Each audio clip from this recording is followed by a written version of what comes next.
Hi guys! Welcome to my vlog!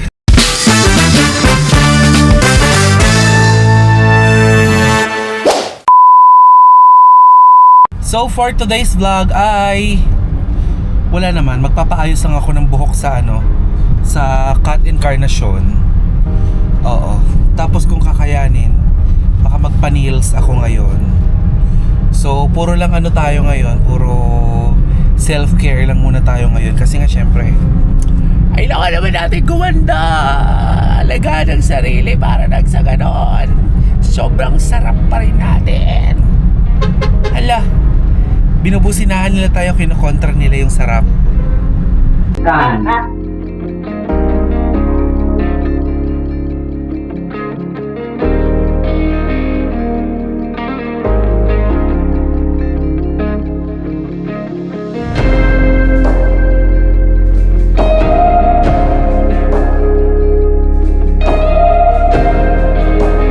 Anong tawag dyan natin? Freezy iron. Freezy iron? Malamig siya. Ah, talaga? Anong ginagawa niyan? Yung treatment na inilagay natin, pinapasok niya ng gusto doon. Sinisealed niya, pero in a cold form, hindi hot. Oh. Usually, sino Hawakan naman, malamig. Ay, oo. Usually, sino ang binibigyan nyo ng ganyang client? Yung mga hair na na-dry, or kaya na-damage dahil sa color, yan, maganda to. Freezy iron. Yan, dito lang yan sa cut incarnation. Meron silang ganyang Ngayon lang ako nakakita ng ganyan. Na yung plancha, kulay blue yung ilaw. Isang lamig, oo man, lamig sa anit. Usually sa mga ganito ate, gano'ng kadalas dapat nagpapa-freezy iron? Pwede to kahit buwan-buwan. Kasi ang treatment naman usually dapat buwan-buwan. Oo. Oh, boogs. Ang ganda na ng color.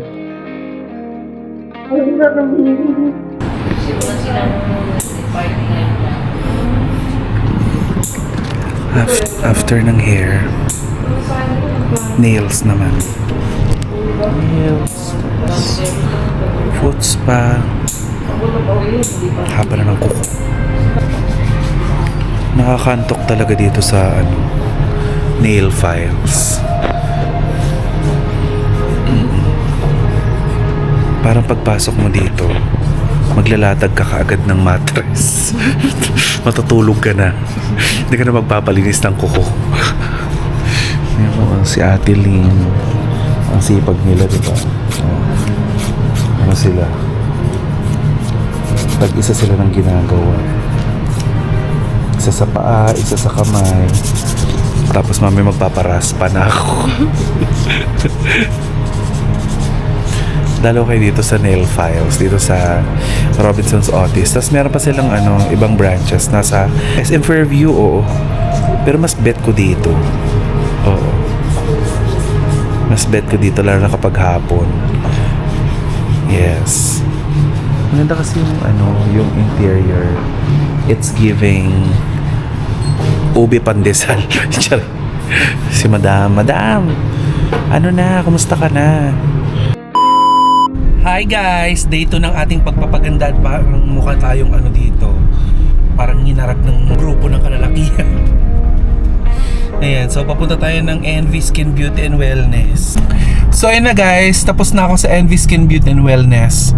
Hindi ko na video kasi ewan ko rin ba ba't di ko na video yung ginawa sa akin. Actually nakita nyo na kung ano yung ginagawa sa akin. Ayan, yung facial nila at saka yung elixir drip. Hi guys! Hindi tayo masyadong fresh kasi maaga, nanibago tayo. Anyway, today is Saturday. Today is Saturday at papunta tayo sa EDSA Shangri-La dahil a-attend tayo ng press con. Yes, you heard it right. Na-miss natin to, yung umattend ng press con. And mamimit natin ngayon si Direk Coco Martin. Yes, samahan niyo ako ngayong araw. And syempre makakasama natin mamaya si Papa O, OG Diaz at saka si Mama Loy.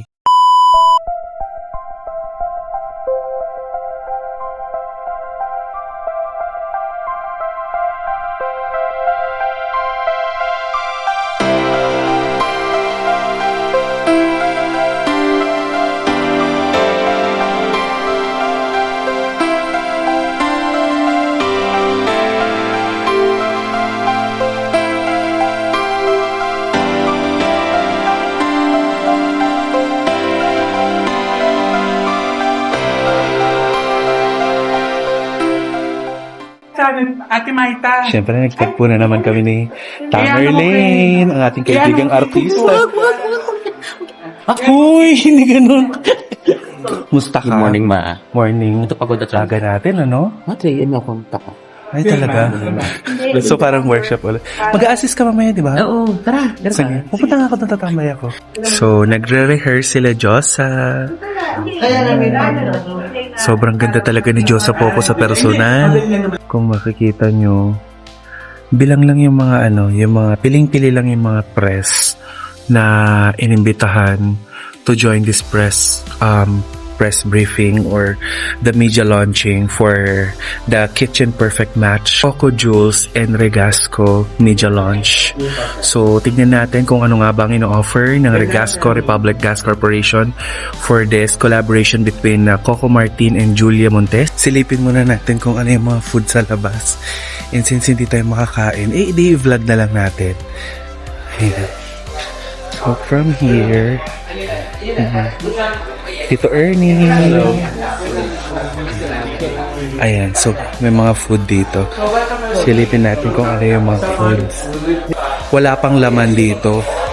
So, dito may mga sushi akong nakita kanina. Looks so mouth-watering. Look guys,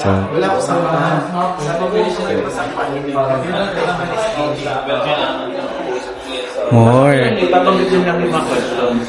Pero kasi for me, it's too early for sushi. Kasi 'di ba may rice vinegar yun. So, sisilip muna tayo saglit. Check lang natin. And so, dito lang tayo. May other event. Kasi dito magaganap yung contract signing din at the same time. Nandito na si Direk Coco. Dumating na si Direk Coco. At saka si Miss Julia. Ayan. Hello po. Good morning po. Ayan. Kumaway si Direk Coco. Bakla. Kumaway si Direk Coco. Ayan. Fresh nila pareho. So, nakita nyo ng food sa labas. Kagaya ng sinabi ko, paano kakain ng bading? Hindi pa makalunok. O, hindi tayo nagbibisyo Baka yun ang isipin nyo, hindi tayo nagbibisyo. Nag-ano lang tayo. There's hepatite. Di ako makakain sa umaga. Alam nyo, I have here a familiar person from Aliw Broadcasting Network. So ano, magkakasama na ba tayo sa mga press con next time? Ako na ba sasama sa'yo? Ayan, so nandito na tayo sa loob ng event. Dito magaganap yung contract signing. Tuwa kami ni Julia na naging part talaga na Regasco sa pamilya namin, sa negosyo namin. Kasi ang laking tulong niya dahil una napakamura niya. Pangalawa, alam namin na panatay kami na safe na gamitin ng Regasco. At nagagamit namin siya ng pangmahabaan sa bahay at sa negosyo namin. To cater, yun pong 90% of the volume in the Philippines, which is household consumer. Ito po yung mga pamilya sa bawat kusina. So yun po yung amin pong direksyon sa ngayon. At kasama niya ngayong umaga, the Queen of his heart. Siya naman po ang pinaka-respetado, premiado, at pinakamagandang aktres sa kanyang henerasyon. Hindi lang siya mahusay sa harap ng camera, dahil sa totoong buhay, ay napakahusay din po niya sa kusina. We are very honored that she is now a member of the Regasco family. Mga kaibigan, pasalubungan po natin ang masigabong palakpakan ng ating mga minamahal, Direk Coco Martin and Miss Julia Montes!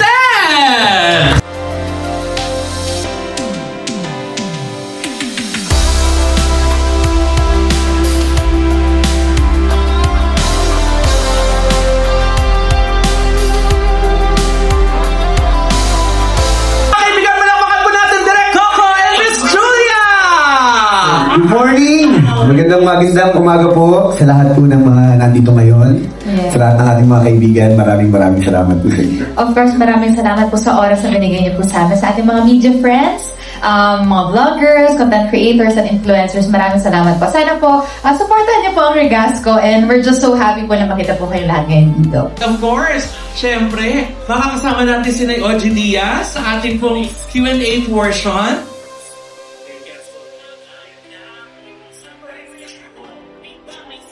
Pati si Coco. Ko, nakalimutan mo. Diretso po kayo, hindi mo kayo art dep, ha? Kasi pag talaga ni Direk. Siguro, gusto ko i-reinvent yung kare-kare. Kasi paborito ni Coco yung luto ni Lola na kare-kare. Yung kare-kare, matagal kasing lutuin, mabusisi. So, kailangan talagang pangmalakasan yung gamit mo doon. So, yun yung siguro gusto kong i-reinvent, saka talagang sabihin signature na Coco. Dagdag ko lang pero, alam niyo ang totoo po, si Jules, mga 3-4 na culinary school na po ang pinasukan niya. Kasi talagang nag-aral siya eh. Ang pinakain natin niya ngayon si Chef Reggie, ang ang mentor niya talaga. At ganoon na rin ang lola ko. Kaya talagang sabi ko nga, kung ba't sinasabi ko napaka-blessed ko, kasi biruin nyo, kahit anong hirap na trabaho pinagdadaanan ko everyday, pag uwi ko naman ng bahay, siya naman talaga nag-aalaga sa akin, at talagang siya yung nagluluto ng pagkain na kinakain ko. Mula breakfast hanggang sa pag-uwi ko, yun talaga yung kumbaga yung look forward ko na, kahit anong hirap, pero pag uwi ko naman, nararamdaman ko naman yung pagmamalang pag-aalaga sa akin. Sabi ko, okay lang, total lalaki naman ako eh. Dito, pabili dyan, pabili dito, siya naman napakatipid. Sabi ko, napakasarap yun naman.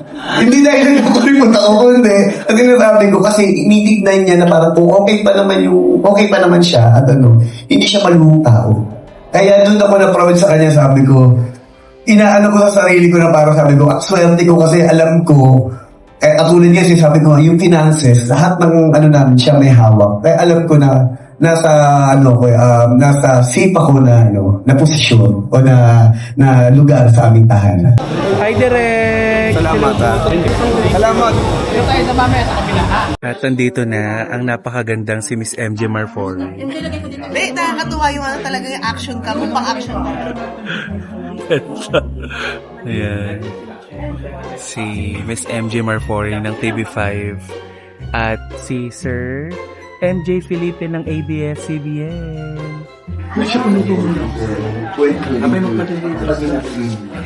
So, kinaganap yung parang one-on-one. Ito kami. Tapos, si Derek Coco nandito. Ang kwento na ito paano rin mo ako ng mga sinimuan, kaya kapag gumagawa ko ng mga proyekto, ang puso ko Pinoy din. Next emotion, naiiyak. May bayad siya pag tumulong. Oy, alam mo na. Alam mo yan! Sige. Next emotion natin is proud. Wow, Regasco. Wow, Regasco. Next emotion, excited. Anong level? 5 ba o 8? Ayun! Siguro natin sa level 2, level 5, tsaka level 3. Level 10 na lang. Level 2 muna. Wow, Regasco! Ano bang emotion? Excited? Oh, Regasco! 2 pa lang yan, guys. Wow, Regasco. Gawin natin 5! Wow, Regasco! Wow, Regasco! Todo natin sa 10! Wow, Regasco! Paano pa yung May bayad yan, ha?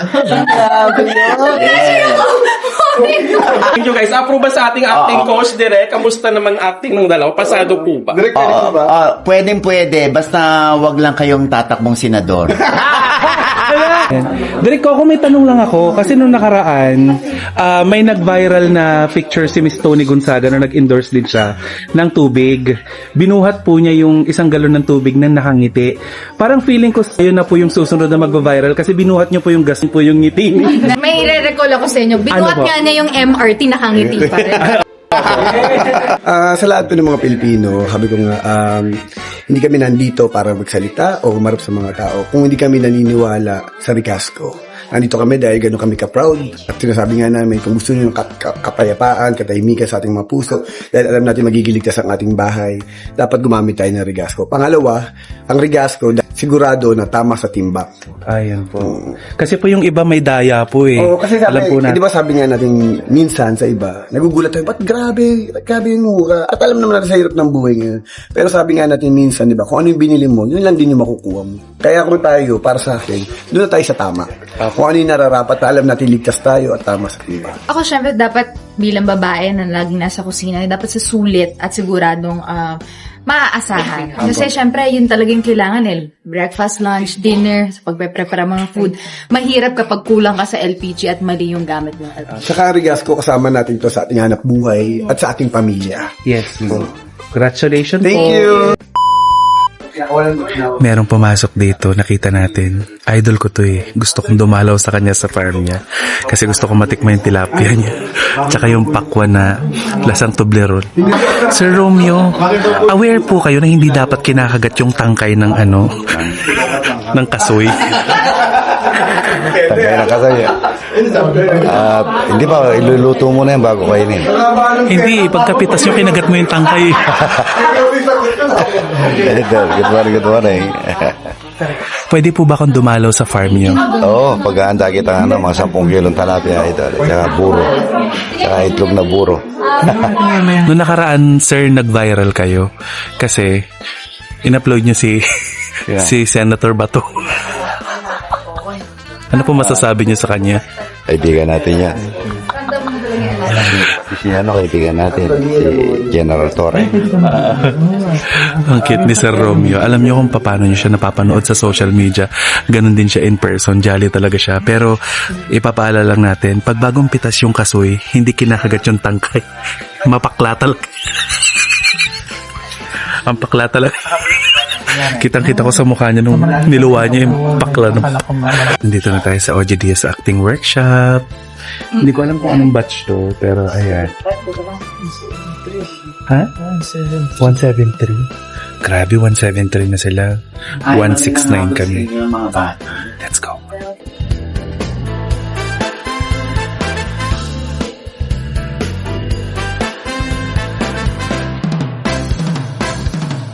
Second day natin ngayon bilang facilitator ng OGDS Acting Workshop. And sarado pa yung Murato. Kasi nga dito sila nagja-jogging. Oo, nagiging jogging spot to. Itong lugar na to. So waiting lang tayo na mabuksan.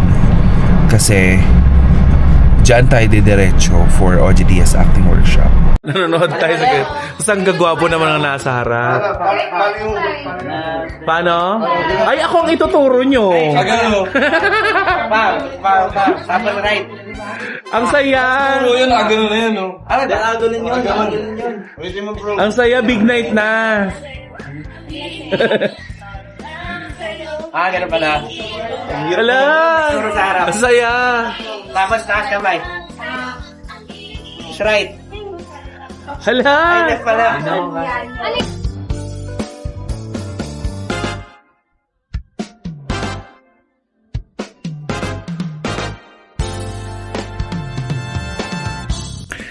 Hi guys, so yun yung kabuuan ng 2 days natin ng parang 3 days nga yata ng ating pagpapa-fresh. Tapos, ang bilis ng mga pangyayari. Tapos naging part tayo ng OGDS Acting Workshop.